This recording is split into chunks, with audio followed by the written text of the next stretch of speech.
Hi guys, তোমরা সবাই কেমন আছো? আবার আজকে মিনি ব্লগ নিয়ে চলে এলাম।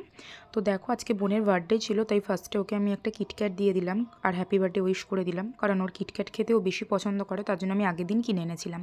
তারপরে কলেজে এসেছি, তো দেখো এখানে কলেজে কত সুন্দর সুন্দর সব গাছের চারা বসিয়েছে আর খুব সুন্দর সুন্দর ফুল ফুটেছে। এখান থেকে ফুল তুললে কিছু বলে না, কিন্তু সবসময় তুললে পরে আবার বকাবকি করে। এমনি সিসি ক্যামেরা লাগানো রয়েছে, মাঝে মাঝে একটা দুটো ফুল তোলাই যায়। তো দেখো কত সুন্দর সুন্দর সেটা ফুল, সেটাই তোমাদের সাথে শেয়ার করলাম।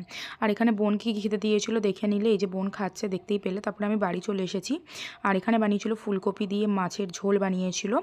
আর আজকে ডালটা বানাইনি, শাক ভাজা আর 5 রকমের ভাজা, মানে কুমড়ো ভাজা, আলু ভাজা, বেগুন ভাজা, উচ্ছে ভাজা আর শাক, সব নিয়ে 5 রকমের। আর আমি দেখো এখানে ভাত নিয়ে নিয়েছি। আমার খেতে অনেকটা লেট হয়ে গেছিলো, যেহেতু আমি কলেজে গেছিলাম, পুরো 4টে বেজে গেছিলো খেতে। তো খেয়ে নেবার পরে, ক্লাস করার পরে দেখো একটুখানি পায়েস খেয়ে নিয়েছিলাম এখানে। আর তারপরে এখন বোন এখানে কেক কাটিং করবে, তো চলো কেকটা তোমাদেরকে দেখাই। কেকটি নিউমোর থেকে নিয়ে এসেছিলো, খুব সুন্দর ছিল কেকটা, খেতে অসাধারণ ছিল। চকলেট, পুরোটাই চকলেটের ছিল এবং দামটাও অনেকটাই বেশি নিয়েছিল। আর দেখতেই পাচ্ছ ওর নাম যেহেতু মিমি, তার জন্য এখানে মিমি লিখে দিয়েছে। তো কেকটা আনবক্সিং করে নিই, চলো। এরপর ও হচ্ছে কেকটা কাটবে। আর এখানে মোমবাতি রয়েছে দেখো, আর ওইটা মানে লাগাতে হবে হ্যাপি বার্থডে লেখাটা। আর এখানে চিপস, কুরকুরে, কিটক্যাট আর চকলেট রয়েছে কতগুলো। কেকটা তোমাদেরকে ভালো করে দেখিয়ে দিই, খুব সুন্দর ছিল কেকটা, দেখতে যেমন সুন্দর, খেতে তো আরও সুন্দর। তো তারপরে দেখো এখানে আমি হচ্ছে হ্যাপি বার্থডে লেখাটা লাগিয়ে দিচ্ছি। আর এই যে আমি এখানে লাগিয়ে দিলাম। আর ওই যে পাশে দেখো ছোট্ট মতো গিফট রাখা রয়েছে, ওটা ওর বড় দাদু দিয়েছে। তো ওটা পরে খুলে তোমাদেরকে দেখাচ্ছি, ভিতরে একটা পেন আছে, দেখাচ্ছি পরে। তো যাই হোক, দেখো এখানে আমি ভাবছি যে ক্যান্ডেলটা আমি কোন জায়গাটাতে দেবো। এখানটায় 9 লেখা রয়েছে, মানে 9 বছর আর কি।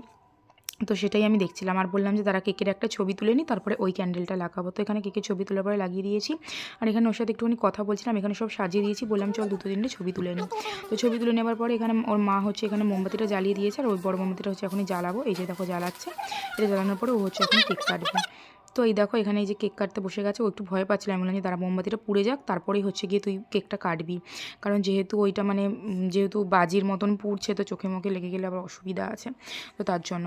আর ও তো অনেকটাই ছোটো, তাই কেকটা খুব একটা ভালো করে কাটতে পারছিল না, তো আমি ওকে বলে বলে দিচ্ছিলাম এরমভাবে কাট। তারপরে দেখো অবশেষে কেকটা কেটেছে, কাটার পরে আমি বললাম যে আমাকে ফার্স্টে খাওয়াতে হবে না, আমি ভিডিওটা করছি, তুই তো দাদাকে খাওয়া।